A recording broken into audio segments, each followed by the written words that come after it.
What's up everyone, OJ here, welcome back to another video. Today we've got a lot of topics to go over, so let's go ahead and get right into it. And we're starting off with Nintendo winning a court case that some can definitely see as not a good thing, because Nintendo has won a court case against Germany and Norway with the inability to cancel eShop pre-orders, deeming them legal. So the Norwegian Consumer Council raised issues with Nintendo over the inability to cancel eShop pre-orders in February 2018. Following that, the German Consumer Protection Authority, the VZBV, took Nintendo to court at the end of the year. The verdict has now been reached, and Nintendo has won the case. The German courts determined that not allowing cancellation of pre-orders is legal, although the decision has been appealed. There may not be any movement on the case for up to a year and a half or so. Now, once a game has been preloaded from the eShop, consumers are unable to cancel that purchase. Even if the game hasn't been released, you're still required to follow through on that order.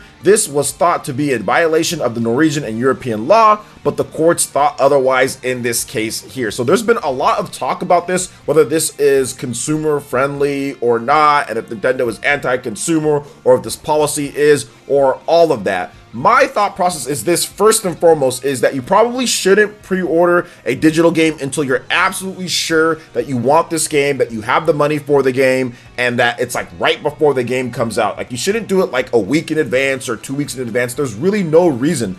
The whole reason to pre-order games in the first place was to make sure that you can secure a copy of that game. Now, there are different reasons not at this point, right? Like when you go to the eShop and you don't want to be there on launch day and all of that, and there is stuff like downloading it and having it in your system so it doesn't take longer to download because of internet speeds, and I get that, but you can still do all of that closer to the launch of the game. You don't have to sit there and do it that far in advance. But at the same time, from a consumer level, if you look at what other companies are doing, they allow you to cancel pre-orders on digital games. Microsoft and Sony do allow for that. I think Steam allows for that. So I think that Nintendo should definitely follow suit, and I'm hoping that there is at least some type of window that you can at least cancel it after you've started your pre-order. Maybe even if it's at least a day or so, I still think that there should be that option for consumers out there. But my advice, I guess, would be not to pre-order digital games. Pre-order games physical if there's a physical version, and if you do want to pre-order a digital game,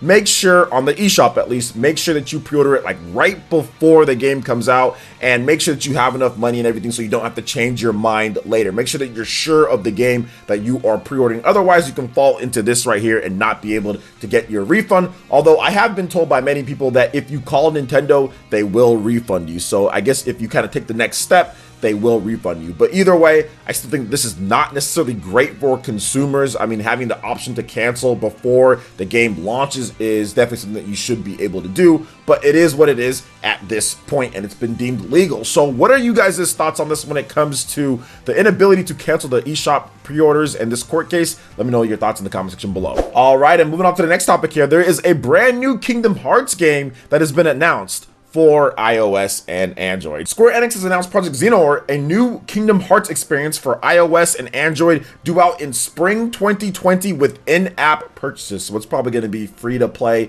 with those purchases there. The tagline for the game asks, quote, "Why did he become the Seeker of Darkness?" Now, the company is holding a Guess the Name campaign for fans to guess the official title of the game. And there are a bunch of rules for it. If you go over to the new Twitter page, you can check it out there. I'll have all of the links for you guys in the description below. But this was met with a lot of negativity from fans out there, especially coming off of all of the stuff that's going on with Kingdom Hearts 3 and everything like that. And it seems like they're spending a lot of time, at least already, with this naming thing and all that on this mobile game. And fans of the Kingdom Hearts series, they're not used to getting mobile games. There have been them before, but I think at the same time, I think that they'd rather just have them continue working on what they're doing with Kingdom Hearts 3, especially with how that game kind of ended and kind of like with the Remind DLC. I mean, there's a lot of stuff that Kingdom Hearts fans have been wishy-washy on. That game has split people, but I think that they're winning some people back with some of it. But this new mobile announcement definitely isn't going to be something that gets a lot of fans excited.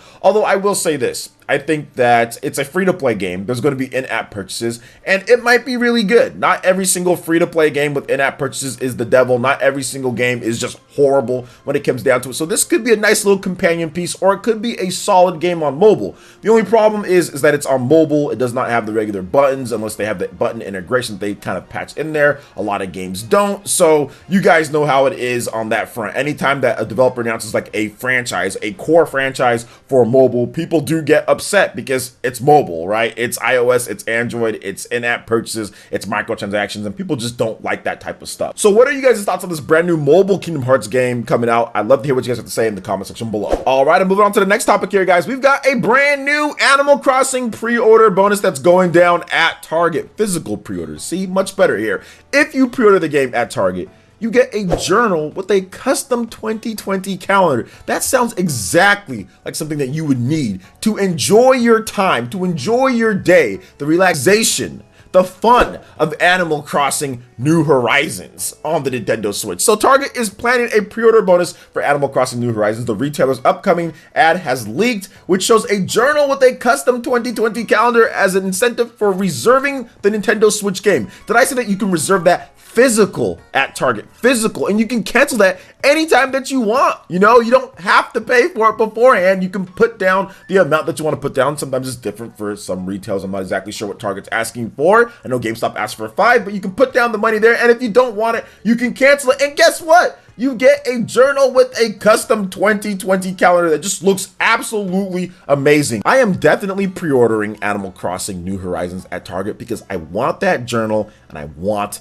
that calendar. Here's a little bit of a look on it here, guys. The game is $59.99. Nothing new there when it comes to new Switch games. But that's not all. Best Buy is also planning a pre-order bonus for Animal Crossing New Horizons. The store is handing out Animal Crossing phone and tech badges. So that's pretty cool. But I think this one's cooler than that badge from Best Buy. So I think I'm going to go pre-order both of them. One at Best Buy, one at Target, and just get both of those pre-orders for Animal Crossing because I'm excited for that game. I actually made a video saying that I'm strangely excited for this game. First one in over a decade when it comes to console Animal Crossing. Sign me up. No, Amiibo Festival does not count. So anyway, what are you guys' thoughts on this pre-order bonus for Animal Crossing New Horizons at Target? Let me know your thoughts in the comment section below. All right, and moving on to the next topic here, guys. We've got a Rune Factory 4 special launch date. So Rune Factory 4 special will launch for the Nintendo Switch on February 25th in North America and February 28th in Europe and Australia. Publisher Xseed Games and Marvelous has announced. Now, the Nintendo Switch Remaster will feature both English and Japanese audio options, as well as English, French, and German subtitle options. Purchase of the physical archival edition, as well as pre-orders via the Nintendo eShop, will include the Swimsuit Day downloadable content. Now, a free downloadable content, another episode will launch day and date with the game and remain free until March 26th, after which it will cost $4.99. Another episode adds illustrated stories for all 12 marriage candidates and is fully voiced in both English and Japanese. So that's very cool there. Now, if you guys want the full overview of the game and the about, you can check it out, link in the description below if you want to know what Rune Factory is about. But here are some of the key features. The Rune Factory series debuts on the Nintendo Switch. It's a popular spin-off of Stories of Seasons, returns in HD, looking really good. Obviously, it's a 3DS game that's coming back, so it's going to look like that, but it's a lot cleaner. Play on the TV, play it on the go, so pretty cool there. A world where every day is filled with adventure. You can be governing the local ruler, tilling the fields, interacting with townsfolk. You can be fighting. There's all sorts of stuff going on. It is that full hybrid, that Stardew Valley type of game. You can customize your battle strategy with different weapons, items, and allies, so it's not just you by yourself. You have other people that can kind of come in. You've got swords, spears, staffs, weapons, all sorts of magic. There's a lot of cool stuff that you can do in this game, and it all kind of ties back whatever you're doing when it comes to the economy, when it comes to going out and fighting, when it comes to just like farming, all sorts of stuff. And you have plenty of romance options for players new and old. This is one of the things with the series. The romance options creates replay value. Obviously, they're adding some more stuff in there that we talked about beforehand. So pretty cool stuff here for Rune Factory fans. And it should be nice being able to play it on the Nintendo Switch for the first time. So it seems like everything is lining up really nicely for Rune Factory 4 on the Nintendo Switch. And it's coming out at a good month. There's not really much on the Nintendo Switch in February for people to play. So pretty cool that the game is coming out then. So what are you guys' thoughts on Rune Factory 4's special coming out for the Nintendo Switch this February. Let me know your thoughts in the comment section below. All right, I'm moving on to the final topic here. Sword Art Online Fatal Bullet. We've got a nice update for you guys, and also a Switch demo incoming. So the winter update for Sword Art Online Fatal Bullet will launch on February 3rd, and a demo for the Nintendo Switch version of the game will follow on February 4th. Publisher Bandai Namco has announced on the latest Dengeki PlayStation live stream. The update will include a new scenario and dungeon.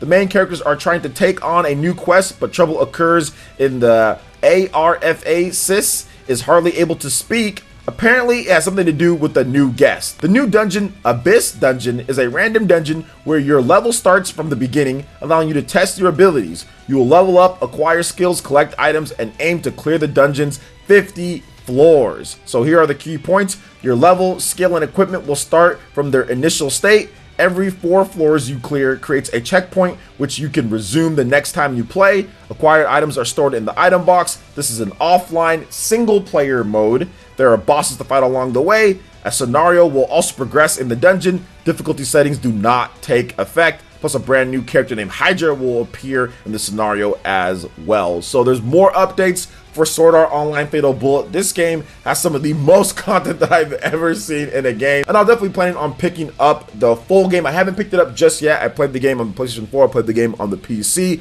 I'll definitely get this demo for sure, and probably get the game at some point this year, just because I like Sword Art Online Fatal Bullet. I think it's a fun game. So what are you guys' thoughts on all the different topics here when it comes to the Switch news and Kingdom Hearts and Animal Crossing? I'd love to hear what you guys have to say in the comment section below. All right, guys, that wraps it up for this video here. Go and check out the links in the description below. We got Facebook and Twitter. Go and give us a like and a follow on our social media. Hit that like button if you did like this video. Let me know you guys want more content like this going forward in the future. And subscribe to PlayerEssence for this RPG, Japanese, and Nintendo gaming news. Thank you so much for watching, and we'll catch you guys for the next one. Peace.